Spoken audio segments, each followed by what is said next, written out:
हाउली मां अंदर अचण जी इजाजत आहे? मां अंदर अची सघां थो? निभागा अंदर त आयो आहीं, बाक़ी छा मुंहिंजे सीने ते चढ़ंदे छा? वरी बि इजाजत वठण लाज़मी आहे भाउली मां। अहिड़ो कॾहिं शरीफ़ थियो आहीं जो इजाजत मोकल वठी आई पोइ ईंदे घर में मां तोखे सुञाणा थो? आ शराब त मां शुरू खां वठी आहे, मां वॾो शरीफ़, असांजो खानदानी शरीफ़।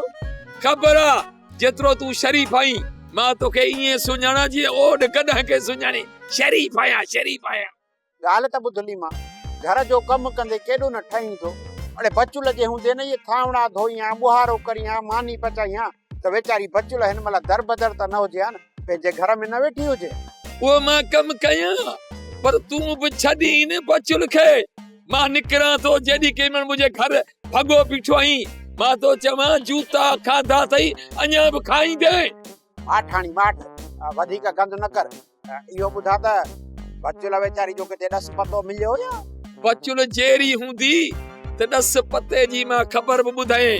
बचुल खे मारे लोढ़े छॾियुमि बचुल वई।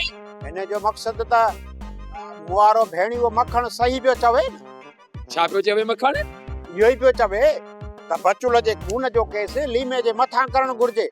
हुन करे असां थाणे ते वञी और तुंहिंजे मथां बचुल जे खून जो केस था दाख़िल करायूं। बचुल तुंहिंजी कहिड़ी भेण आहे जो हुनजे पारां तूं वञी केस कदेई, एफआईआर कराईंदे पुलिस वटि? तुंहिंजो बचुल सां वञे छा? हाँ, जूता अञा हणाए न हणाए ॿुधा? ओचड़ा त पुलिस हाणी तोखे हणंदी।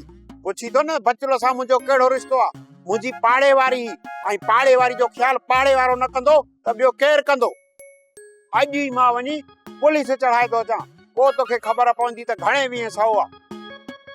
ओ सालू, ओ निभागा पी ॻाल्हि ॿुध। निभागो पुलिस वठी आयो, पोइ मुंहिंजे लाइ त वॾो मसइलो थी वेंदो। अल्लाह ख़ैर करे। सोप सीरियल तकरार तमाम एपिसोड ॾिसो हाणे HD क्वालिटी में। विजिट कयो असांजो YouTube channel Sindh TV HD drama. Subscribe कयो असांजो official YouTube channel Sindh TV HD drama ऐं वधीक अपडेट लाइ बेल आइकन खे क्लिक करियो।